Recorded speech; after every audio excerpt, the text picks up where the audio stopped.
distinguished jurist, effective administrator, but poor politician, William Howard Taft spent 4 uncomfortable years in the White House. Large, jovial, conscientious, he was caught in the intense battles between progressives and conservatives and got scant credit for the achievements of his administration. Born in 1857, the son of a distinguished judge, he graduated from Yale and returned to Cincinnati to study and practice law. He rose in politics through Republican judiciary appointments, through his own competence and availability, and because, as he once wrote facetiously, he always had his plate the right side up when offices were falling. But Taft much preferred law to politics. He was appointed a federal circuit judge at 34. He aspired to be a member of the Supreme Court, but his wife, Helen Herron Taft, held other ambitions for him. His route to the White House was via administrative posts. President McKinley sent him to the Philippines in 1900 as chief civil administrator. Sympathetic toward the Filipinos, he improved the economy, built roads and schools, and gave the people at least some participation in government. President Roosevelt made him Secretary of War, and by 1907 had decided that Taft should be his successor.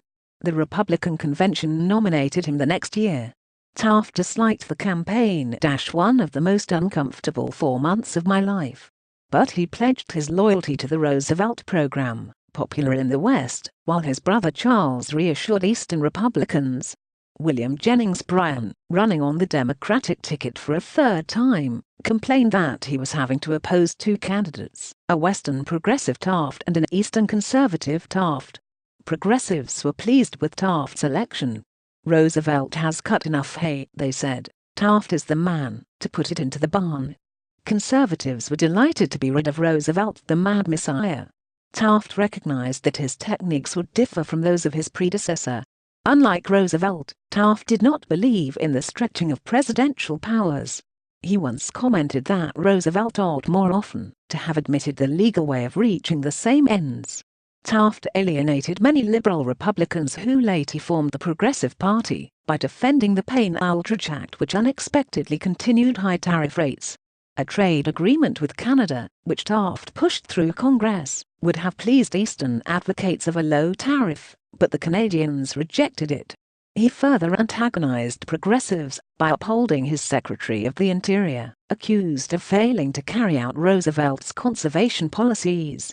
In the angry progressive onslaught against him, little attention was paid to the fact that his administration initiated 80 antitrust suits, and that Congress submitted to the states amendments for a federal income tax and the direct election of senators.